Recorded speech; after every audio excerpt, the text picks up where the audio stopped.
సంవత్సరాల తరబడి ఎన్ని మందులు వాడినా మీ మోకాల నొప్పులు తగ్గట్లేదా? ప్రాణ పెయిన్ క్లినిక్ లో అత్యాధునిక చికిత్స. నమస్తే పృథ్వీరాజ్ గారు. సో తెలంగాణ మినిస్టర్ అని చెప్పొచ్చు ఆవిడ, కొండా సురేఖ. ఆవిడ చేసిన వ్యాఖ్యలు తెలుగు చిత్ర పరిశ్రమ అందరినీ అవమానపరిచేలా, కించపరిచేలా ఉన్నాయనే చెప్పాలి. ఆవిడ నిన్న మాట్లాడిన మాటలు మీడియా ముఖంగా మనం వింటే చాలా దారుణంగా ఉన్నాయని చెప్పొచ్చు. ప్రతి ఒక్క చిత్ర పరిశ్రమలో పనిచేసే చిన్న ఆర్టిస్ట్ నుంచి పెద్ద ఆర్టిస్ట్ వరకు అందరూ రియాక్ట్ అయ్యారు. వాళ్ళ మనోభావాలు చాలా దెబ్బతిన్నాయనే చెప్పాల్సిన పరిస్థితి కనిపిస్తుంది. మనం కనుక చూస్తే అమల గారు రియాక్ట్ అయిన విధానం, నాగార్జున గారు రియాక్ట్ అయిన విధానం, దాంతోపాటు తారక్ గారు రియాక్ట్ అయిన విధానం చర్చనీయాంశంగా మారిందని చెప్పొచ్చు. దీనికి సంబంధించి ఏ విధంగా చూడాల్సిన పరిస్థితి ఉంది అంటారు? ప్రకాష్ రాజ్ గారు చేసిన ట్వీట్ అయితే ఇండస్ట్రీలో పనిచేసే ఆడవాళ్ళంటే అంత చిన్న చూపా అని కూడా ఆయన చెప్పడం జరిగింది. రాజకీయాన్ని, సినిమాని పక్కన పెట్టి చూసిన విధానాన్ని ఏ విధంగా మనం చూడాలి అంటారు? రెగ్యులర్ ఇంటర్వ్యూ కాదు, రిపోర్టర్స్ తోటి మాట్లాడిన టైంలో ఆవిడ అన్నమాట నిజంగా సినీ ప్రేమికులందరికీ కూడా, సినిమాలు ఆదరించేటువంటి వ్యక్తులందరూ కూడా, అంటే మీరు నేను అందరూ వచ్చేస్తాం దాంట్లో. ఒక లోవరింగ్ ద ఉమెన్నే కనపడిందమ్మా దాంట్లో. ఎందుకంటే ఆ అమ్మాయి సమంత ఒక్కళ్ళని అనలా, ఇంకా 2-3 ఆడవాళ్ళు ఉన్నారు. ఎవరికి తెలియదు, మీకు తెలియదా ఈ విషయం? అంటే ఆడవాళ్ళు అనేవాళ్ళు, సినిమాలో పనిచేసే ఆడవాళ్ళు కేవలం ఒక ఆట బొమ్మల్లాగా మాట్లాడటం. వాళ్ళు పిలిస్తే ఎక్కడికి వస్తే అక్కడికి వెళ్ళే వ్యక్తులు, వెళ్ళకపోతే విడాకులు ఇస్తారు. ఒకవేళ భరించలేక, ఒకవేళ రమ్మని గట్టిగా భరించలేక పెళ్ళిళ్ళు చేసుకుని వెళ్ళిపోయారు. అంటే ఆడవాళ్ళు అంత లోకువమ్మ, నిజంగా అడుగుతాను, నిజంగా ఆడవాళ్ళు అంత నీచంగా ఉన్నారా? అంటే వాళ్ళు ఏదో ఉండేటువంటి ఆడవాళ్ళు ఫిలిం ఇండస్ట్రీలో ఉండేటువంటి ఒక ఆబ్జెక్ట్ కోసం వస్తారు, కళాపోషణకు వస్తారు. వాళ్ళని తీసుకొచ్చి ఒక చాలా తక్కువ జాతి స్త్రీలుగా చిత్రీకరించడం ఆవిడ యూనివర్సల్గా అనేసారు ఆ మాట. ఒక సమంతానే అన్నారనుకోండి, మనం ఈరోజు ఇంత చర్చించాల్సిన అవసరం లేదు. ఖచ్చితంగా చర్చించాలి, కానీ ప్రకాష్ రాజ్ గారి కోణంలో ఇంత చర్చించాల్సిన అవసరం లేదు. ఈ అమ్మాయి కాదు, రకుల్ ప్రీత్ సింగ్ కూడా ఇట్లా చేసింది. ఆ అమ్మాయి, వీళ్ళందరూ పెళ్లి చేసుకుని వెళ్ళిపోయారు తట్టుకోలేక అని చెప్పేసి తన రాజకీయ ప్రయోజనాల కోసం ఒక మినిస్టర్ స్థాయి వ్యక్తి ఒక రాజకీయ ప్రయోజనం కోసం ఇంకొక రాజకీయ నాయకుడిని ఏదైనా ఒక మాట అనాలనుకుంటే కనుక ఇంత నీచంగా దిగజారనాల్సిన అవసరం లేదు. చాలా రకాలైనటువంటి వేదికలు ఉంటాయి. అసెంబ్లీలో మీరు చర్చలు చేసుకునేటప్పుడు మాట్లాడుకోవచ్చు, లేకపోతే ఇంకో వేదికలో మాట్లాడుకోవచ్చు. ప్రెస్లోకి వచ్చేసేసి ఎప్పుడో జరిగినటువంటి ఒక విషయాన్ని, ఇప్పుడు చైతన్య ఉన్నాడమ్మా, చైతన్యకి మళ్ళీ మ్యారేజ్ ఎంగేజ్మెంట్ అయింది. సమంత కూడా రేపొద్దున ఇంకో మ్యారేజ్ చేసుకుంటారేమో, లేకపోతే అట్లా ఉంటుందేమో. వాడు ఎవరి లైఫ్స్ వాళ్ళు డిఫరెంట్గా విడిపోయి, భావజాలాలు సరిపోక వాళ్ళు విడిపోయారు. ఇద్దరు mutual divorce apply చేశారమ్మా.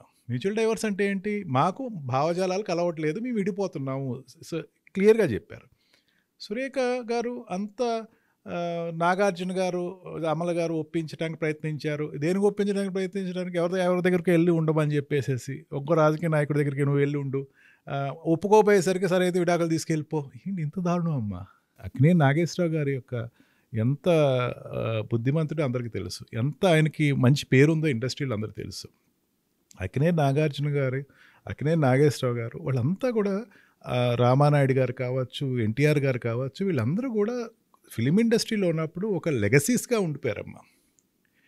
Akkineni Nageswararao గారు అనేక సార్లు రాజకీయం గురించి అడిగితే, నన్ను దయచేసి రాజకీయాల్లోకి లాగకండి, నేను కానీ నా పిల్లలు కానీ రాజకీయాల జోలికి వెళ్ళము, నేనున్నన్నాళ్ళు నేను వెళ్ళను, తర్వాత నా పిల్లవాడు వెళ్తాడో లేదో వాళ్ళ ఇష్టం, కానీ నేను వెళ్ళొద్దనే చెప్తున్నాను. ఎందుకంటే మీరు నటన నమ్ముకుని ఇక్కడికి వచ్చాం. నటన నమ్ముకుని వచ్చినప్పుడు ఈ కళాపోషణ చేసుకొని ఉండన్న దానికి నాగార్జున గారు కానీ వాళ్ళ పిల్లలు కానీ ఫిక్స్ అయిపోయారమ్మా.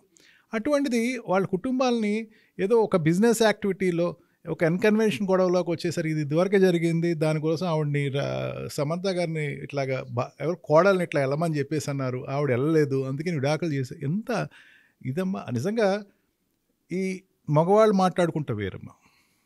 అమల గారు నిన్న రియాక్ట్ అయిన విధానం చూస్తే ఫస్ట్ టైం అమల గారిలో ఇంత ఫైర్ ఉందా, ఇంత ఆవిడ ఘాటుగా స్పందిస్తానని అయితే నేనైతే చూడాలి. రాహుల్ గాంధీ గారికి ట్వీట్ చేసి, మీరు ఒక సామాన్యమైనటువంటి జనాలు బతకనివ్వరా? మీరు గౌరవప్రదంగా బతికేటువంటి వ్యక్తులు బతకనివ్వరా? ఆవిడని ఒక రాక్షస్ కింద, మినిస్టర్ని ఒక రాక్షస్ కింద, ఒక చాలా భూతం కింద ఆవిడని వర్ణిస్తూ ఇంత దారుణంగా మా గురించి మాట్లాడతారా? మేము ఏం తప్పు చేసాం, ఏం అన్యాయం చేసాం మీకు?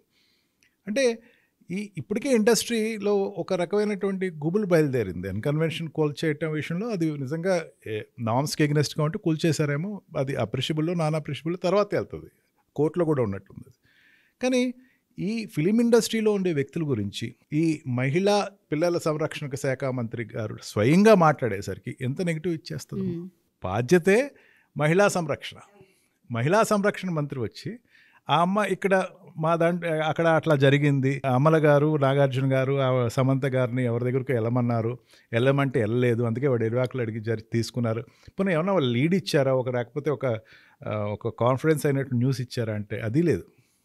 వేగ్గా మీ అందరికీ తెలియదా, ప్రెస్ వాళ్ళందరికీ అందరూ అనుకుంటున్నారు. ఎందుకమ్మా అంత చిల్లర రాజకీయం అవసరమా? రాజకీయ నాయకురాలు ఉన్నత స్థాయిలో ఉండే వ్యక్తి ఎంత గౌరవంగా మాట్లాడచ్చు, దీన్ని ఎంత ఆహ్లాదంగా మాట్లాడచ్చు. కాంగ్రెస్ పార్టీకి ఎంత దెబ్బమ్మ దీనివల్ల? కాంగ్రెస్ పార్టీ ఉన్న చరిత్రలో కాంగ్రెస్ పార్టీని నడిపిస్తుందే ఈరోజు సోనియా గాంధీ. ఒక మహిళ నడుపుతున్నారు. ఒక మహిళ నడుపుతున్న ఒక పార్టీలో ఒక మహిళ ఉండి ఇంకొక మహిళల గురించి అంత చులకనగా చాలా తక్కువ స్థాయిలో మాట్లాడి వాళ్ళు పడుపు వృత్తితో ఉండే వ్యక్తులు అందరినీ అమ్మ నిజంగా నేను అక్కడితో ఆగలేదమ్మా. అక్కడ స్టేట్మెంట్ ఆవిడ వరకు వచ్చేసరికి ఏదో రాజకీయం నిజంగానేమో అనుకో. కానీ ఆడవాళ్ళందరినీ ఇట్లాగా ఆ రోజున ఆ రాజకీయ నాయకుడు పిలిచాడు, పిల్లలకు చాలామంది పెళ్లి చేసుకుని వెళ్ళిపోయారు. అంటే ఎంత ఆ వృత్తిని, సినీ వృత్తిని ఎంత దారుణంగా మాట్లాడారు. ఎన్టీఆర్ కానీ, నాని కానీ, ప్రకాష్ రాజ్ గారు కానీ, ఈ అమల గారు కానీ, నాగార్జున కానీ, చైతన్య కానీ, ఇదంతా ఒక ఎత్తమ్మా.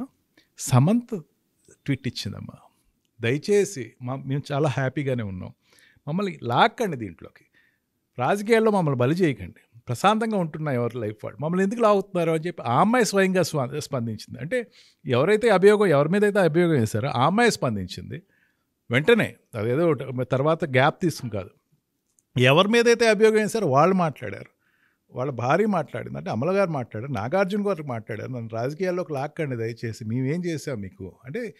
వాళ్ళు ఇన్స్పైర్ అమ్మా. మీకు తెలీదు, దగ్గర ఈ తెలంగాణ ఫామ్ అవ్వక ముందు నుంచి ఫస్ట్ ఈ election commissioners, state election commissioners ఆ ఫిలిం ఇండస్ట్రీ వాళ్ళు ఓటింగ్ వేస్తున్నారు, మీరు కూడా బయలుదేరండి అని ఓటింగ్ కోసం ప్రోత్సహించేటప్పుడు ఆ ఫిలిం ఇండస్ట్రీలో ఉండే వాళ్ళని బ్రాండ్ అంబాసిడర్ కింద వాడుకుంటారు. నాగార్జున గారు ప్రతి దాంట్లోనూ ఆయన వచ్చి మీరందరూ ఓటు వేయండి, ఓటు మీ హక్కు, ఆయన పార్టిసిపేషన్ ఉండేది. ఎలక్షన్ కమిషనర్ ఆయన చాలా మంచి రోల్ ఇచ్చేవారు ఆయనకి, చిరంజీవి గారు కానీ నాగార్జున గారు కానీ. అంటే వాళ్ళకి ఎలక్షన్ విధానం మీద, ప్రజాస్వామ్య ఇన్స్ట్రుమెంట్స్ అయినటువంటి ఈ ఎమ్మెల్యేల మీద, ఎంపీల మీద ఎంత గౌరవం ఉందమ్మా. ఆయన వాళ్ళకి ఏమన్నా తప్పు చేశారా? వాళ్ళు ఏం తప్పు చేయకుండా, ఏం ఆధారాలు లేకుండా వాళ్ళు రోడ్డు మీద పెట్టేసరికి ప్రజల మనోభావాలు ఎంత దెబ్బతింటాయమ్మా. రేపొద్దున ఎవరు మ్యారేజెస్ వాళ్ళు చేసుకుంటారమ్మా, తర్వాత ఎవరు ప్రొక్యూర్మెంట్ ఆఫ్ చిల్డ్రన్ వాళ్ళకు ఉంటారు. వాళ్ళకి ఇది ఎంతవరకు డాగ్మాక్ ఇంపాక్ట్ ఉంటుందమ్మా. హీరో నాగార్జున కానీ, చైతన్య కానీ, సమంత కానీ ఫ్యాన్స్ ఉన్నారు. ఆ ఫ్యాన్స్ మనోభావాలు ఎంత దెబ్బతింటాయమ్మా. ఇవన్నీ ఆలోచించరా?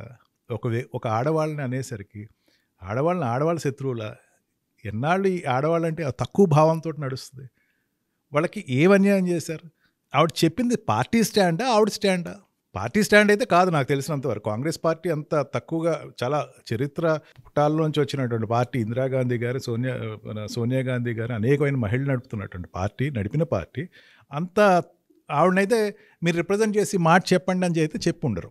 ఆవిడ చెప్పారు అంటే కాంగ్రెస్ రిప్రజెంటేషన్ అవుతుంది. అందుకే రాహుల్ గాంధీ గారు, అమల్ గారు ఏం చేశారు, రాహుల్ గాంధీని అడిగారు, నేను ఒక సాధారణమైనటువంటి సిటిజన్స్ మమ్మల్ని బతకనివ్వరు, ఇక్కడ ప్రశాంతంగా ఉండనివ్వరా, మేమేం అన్యాయం చేసామని చెప్పేసి ఆవిడ అడిగిన విధానం, ఆవిడ ట్వీట్ చేసినటువంటి విధానం ప్రతి వాళ్ళకి చాలా బాధ అనిపించిందమ్మా. నిజంగా చలనచిత్ర పరిశ్రమ ఎవరైతే పనిచేస్తున్నారో వాళ్ళందరికీ కూడా ఇది అవమానం అనేది చెప్పాలి.